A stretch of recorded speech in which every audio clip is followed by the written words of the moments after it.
Hey, friends and familia, I hope that you all are having an incredible day. Welcome to another episode of Monday Market Deals. I know that today is not Monday. I've been a little sick, a little under the weather, not just with the cold, but with a man cold. And you guys know how that is.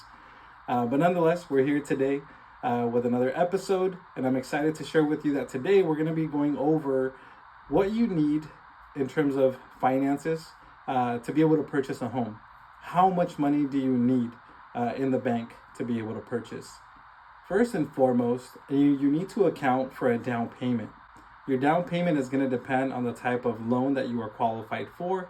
If you are qualified for an FHA loan, typically you're going to come in with at least 3.5%. So what does that mean?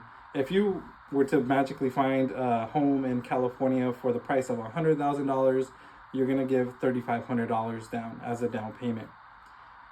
So most homes, I think when you're a first-time home buyer, you're looking at about 5 to 600,000. We're going to look at the $600,000 price range as an example. And we're going to be assuming that you are a first-time home buyer. So for every $100,000, you need to have $3,500 for a down payment. That means that for a $600,000 home, you need $21,000. Conventional loans are a little bit different. So if you have exceptional credit and able to come in with as low as a 3% down payment, that's incredible. That means that you can come in with $3,000 down for every $100,000 of the purchase price. So if you're buying a $600,000 home, that means that you can come in with as low as $18,000 at 3%. However, we know that conventional loans, most folks are coming in with at least 5%.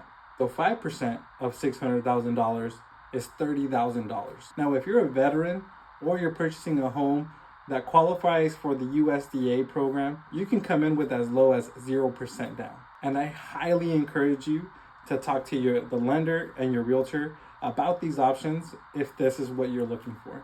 Another major cost that you need to account for are closing costs. So this is what covers all of the taxes and fees. Typically, you can expect anywhere between 1 to 3% here in California. In some cases, it could be up to 5%. And for today's example, we're going to be using 2.5%. So 2.5% of a $600,000 home puts you at $15,000 for closing costs.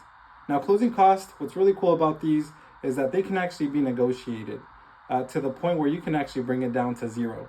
So I would encourage you to talk to your realtor about this. Next, you want to account for the appraisal. The appraisal is required for both FHA and conventional loans. It's pretty much to ensure that you are not overpaying for a home, that the home has the value that you are paying.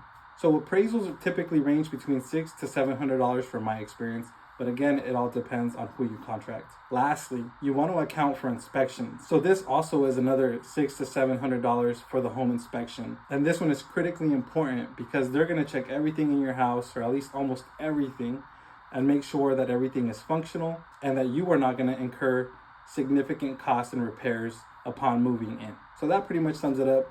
You want to account for your down payment, for closing costs, for your appraisal, and for your inspection. All right. Hey, everybody. So on to the deal of the day. So I know that a lot of you are sitting on equity in your current home and you're thinking about investing in another property, right? That is going to generate income. If you don't want anything too far, I do think that there are exceptional opportunities in El Centro and Calexico, which are about 2 to 2.5 hours away from San Diego.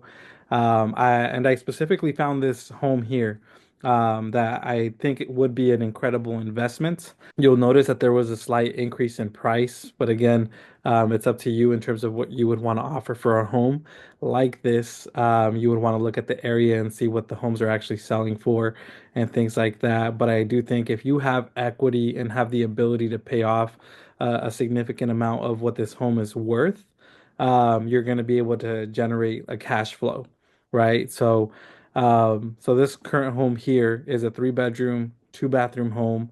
And it looks like in just great condition, right? In El Centro.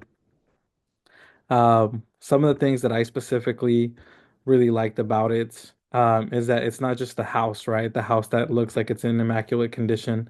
There's also an ADU that comes with it, both a separate ADU with a private entrance.